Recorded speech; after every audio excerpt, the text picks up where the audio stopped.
ভাই, এখানে আমরা যারা উপস্থিত আছি আমাদের চাইতে আরো চেহারা খারাপ ছিল হযরতে বেলাল রাদিয়াল্লাহু তাআলা আনহুর, কিন্তু আল্লাহ পাক রব্বুল আলামিনের কাছে এত দামি হয়ে গেল বেলাল। আল্লাহ পাক রব্বুল আলামিনের কাছে এত দামি হয়ে গেল বেলাল।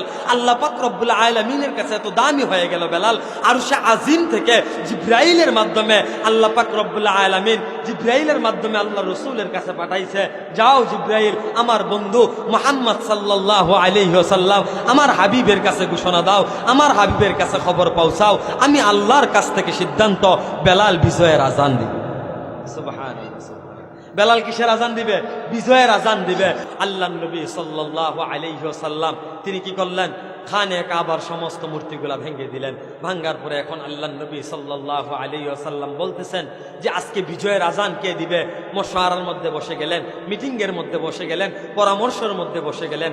আল্লাহর নবী বলতেছেন তোমরা এক এক করে বলতে থাকো আজকে বিজয়ের আজান কে দিবে। একজন সাহাবী দাঁড়াইলেন, দাঁড়ায় বলতেছে ইয়া রাসূলুল্লাহ সাল্লাল্লাহু আলাইহি ওয়াসাল্লাম আজকে বিজয়ের আজান দিবে হযরতে আবু বকর রাদিয়াল্লাহু তাআলা আনহু।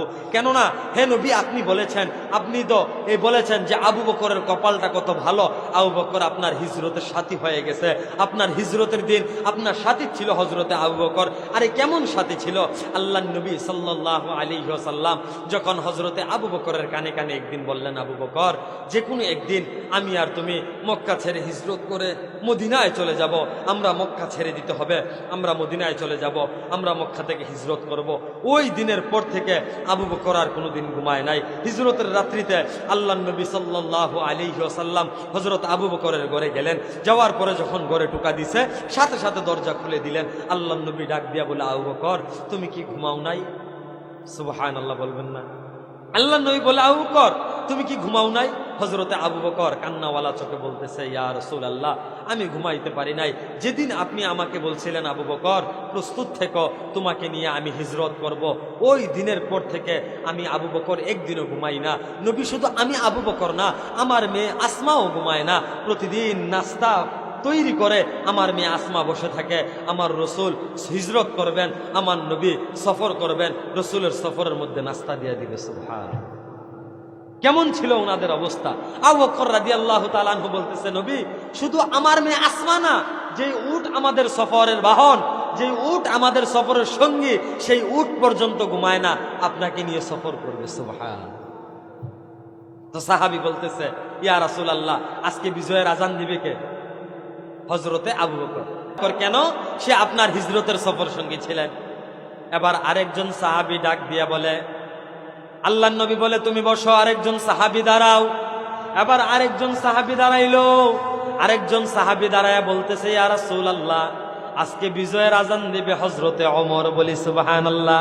আল্লাহর নবীর কাছে বলতেছে, হে নবী আপনি বলেছেন আপনার পরে যদি দুনিয়ার মধ্যে কেউ নবী হইতো তাইলে আল্লাহ পাক রব্বুল আলামিন হযরতে ওমরকে নবী বানায়া পাঠাইতো। লাউ কানা বাদিন নাবিয়্যাল্লা কানা ওমর। আপনি নবী বলেছেন আপনার পরে যদি কেউ নবী হইতো তাহলে আল্লাহ পাক রব্বুল আলামিন হযরতে ওমরকে নবী বানায়া পাঠাইতো। তাহলে হযরতে ওমরের মর্তবা অনেক বেশি, হযরতে ওমরের মর্যাদা অনেক বেশি। তাহলে আজকে বিজয়ের আজান হযরতে ওমর দিবে। আল্লাহর নবী ডাক দিয়া বলে তুমি বসে যাও, আরেকজন দাঁড়াও। এবার আরেকজন দাঁড়ায় গেল। আরেকজন দাঁড়ায় বলে, ইয়া রাসূলুল্লাহ আজকে বিজয়ের আজান হযরতে ওসমান রাদিয়াল্লাহু তাআলা আনহু দিবে। নবী গো আপনি তো বলেছেন সমস্ত নবীগণের একজন করে বন্ধু জান্নাতে থাকবে, আর আপনি নবীর বন্ধু হবে হযরতে ওসমান। বলি সুবহানাল্লাহ। সমস্ত নবীগণের বন্ধু হবে জান্নাতে একজন করে, আমাদের নবী বন্ধু হবেন কে? হযরতে ওসমান রাদিয়াল্লাহু তাআলা আনহু। এখন সাহাবী বলতেছে, ইয়া রাসূলুল্লাহ আপনি বলেছেন হযরতে ওসমান জান্নাতের মধ্যে আপনার বন্ধু হবে, আপনার সাথী হবে, আজকে বিজয়ের আজান হযরতে ওসমান দিবে। এবার আল্লাহর নবী বলে তুমি বসো, আরেকজন দাঁড়াও। এবার আরেকজন দাঁড়াইলো। দাঁড়ায় বলতেছে, ইয়া রাসূলুল্লাহ আজকে বিজয়ের আজান দিবে হযরতে আলী। কারণ নবী আপনি বলেছেন আনা মাদিনাতুল ইলমি ওয়া আলিয়্যুন বাবুহা।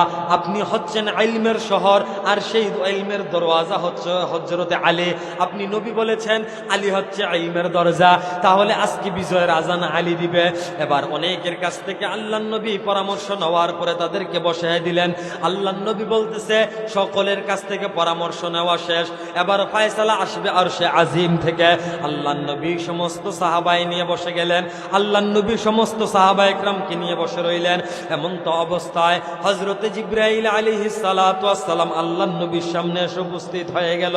হযরতে জিবরাইল উপস্থিত হওয়ার আজকে বিজয়ের আজানের সিদ্ধান্ত আল্লাহর পক্ষ থেকে হয়ে গেছে, আজকে বিজয়ের আজানের সিদ্ধান্ত আরশে আজিম থেকে হয়ে গেছে।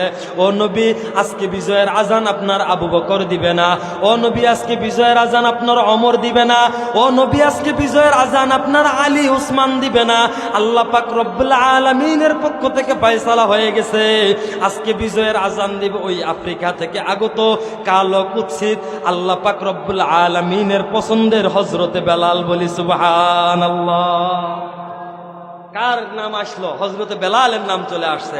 হযরতে বেলাল আজান দিবে। আল্লাহর নবী ডাক দিয়া বলে, ও বেলাল, তোমার কপালটা কত ভালো, তোমার কপালটা কত ভালো, তোমার কপালটা কত ভালো রে বেলাল। আজকে এই বিজয়ের দিনে, আজকে এই মক্কা বিজয়ের দিনে, এই দিনে আল্লাহ পাক রব্বুল আলামিনের আরশে আজিম থেকে তোমার নাম ঘোষণা হয়ে গেছে। আজকে তুমি আজান দিবা। এ বেলাল, শুধু আজকে আজান দিবা বিষয়টা এমন না। আমি নবী যখন হিজরতের রাত্রিতে জান্নাত জাহান্নাম দেখতে গেলাম, জান্নাতে যখন প্রবেশ করলাম, আমি নবী জান্নাতের দিকে আগাইতেছি, এমন সময় একজন ব্যক্তির পায়ের আওয়াজের শব্দ আমি নবী শুনলাম। জিবরাইলকে ডাক দিয়া বললাম, ও জিবরাইল, এই পায়ের শব্দ কার, এই পায়ের আওয়াজ কার? হযরত জিবরাইল ডাক দিয়া বলে, ও নবী আমার, এই পায়ের শব্দ হচ্ছে আপনার কালো বেলালের। বলি সুবহানাল্লাহ। কার পায়ের শব্দ? হযরতে বেলালের। তার মানে আমি যেই কথাটা বুঝাইতেছি, আমরা যেই চেহারা দেখায় হাঁটি, আমরা যেই চেহারার পিছনে সময় নষ্ট করি, আমরা যেই সৌন্দর্যের পিছনে সময় নষ্ট করি, এটা আল্লাহর কাছে গ্রহণযোগ্য না। আল্লাহর কাছে মূলত গ্রহণযোগ্য কি আমল।